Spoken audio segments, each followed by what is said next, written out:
I'm sure you've caught yourself saying, my business is like my baby. Well, it's great that you have that baby, and of course you'll love that baby. It's your baby after all, but you don't want your business to be a baby, do you? You want your business to be a full-grown adult, because when a business is an adult, then it has everything in place. Let me explain something called the business life cycle.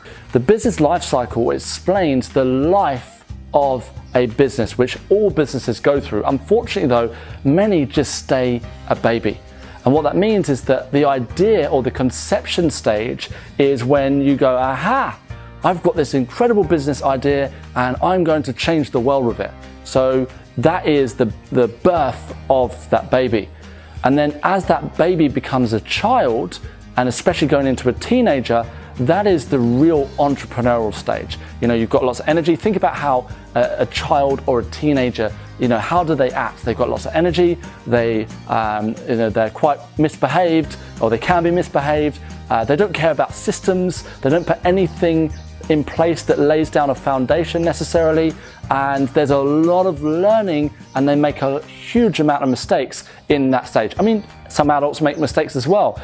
But think about the amount of mistakes you made as a teenager and the small things that used to stress you out. That's exactly the same as a business. I see lots of entrepreneurs, business owners, and they get also stuck. If they get past idea stage and they actually start generating some revenues, they still get caught up in the teenage years. They don't have systems in place. They're constantly reacting to the world. They're definitely reacting to the demands of their clients or customers, or they're just trying to create a demand from their clients or customers. If you feel overwhelmed, if you feel that you are your business, if you feel that you don't have systems in place and that you're running every single day just to make the money, then the chances are you are caught up in the teenage point in your business.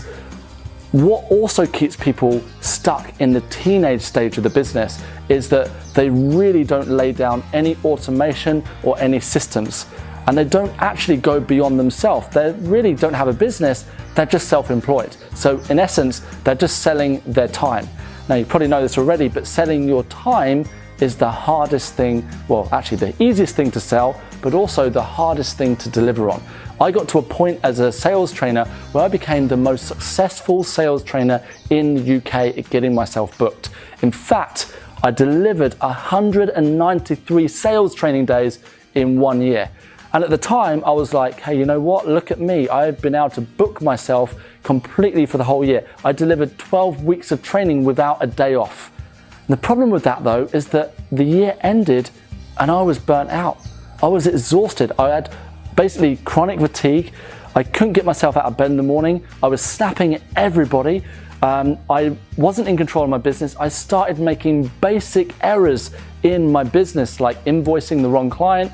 I woke up one day and I actually was meant to be with a client for a meeting, and I thought to myself, I cannot afford to run my business this way for the rest of my life.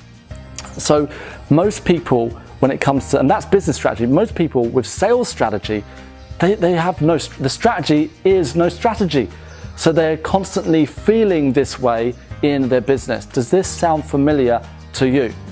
The idea here is to move beyond the teenage years, and how you can do this is start to lay down systems, start to look at your processes, and start to think about, if I was going to sell my business in 3 to 5 years, what would need to happen to remove myself from being that constant solution. So this is not just sales talk here, this is business talk. When you start doing that, and by the way, now is better than never, because when you start doing that, you can start to actually see that change and start to enjoy the fruits of your business instead of constantly throwing out the seeds for your business. And by the way, once a business goes beyond adult, and I deal with this a lot as well, and it becomes a big business, people get comfortable. You know that corporate thing where managers, the only problem that they really have is basically micromanaging their staff and doing a really bad job of that as well. That's because that business is now into retirement, and I get asked by a lot of big companies to go in and actually work with their departments to bring it back to life, take it out of being in retirement and even deaf, and actually bring it back to being an adult. So the challenge for you is to think about how you can thrive as an adult in that life cycle, or your business can thrive as an adult in that life cycle. Thank you again, and I'm looking forward to hearing your feedback.